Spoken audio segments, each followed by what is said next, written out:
যেমন হাতিকে খুব গভীর গহন বনে মনে হয় একমাত্র স্বাভাবিক, যেমন বনেই তার একমাত্র বৃংহতি শব্দটি মানায়, যেমন প্রার্থিত ওষ্ঠের উষ্ণ অধীর কিনারে অধর ভেড়ানো হলো প্রকৃত চুম্বন।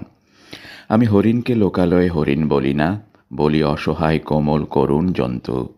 যেমন পথ ভুললে পথিকার পথিক থাকে না, হয় ক্লান্ত মানুষ। যেমন ভিক্ষুকের পয়সা আমার পয়সার সাথে কখনো মেলে না।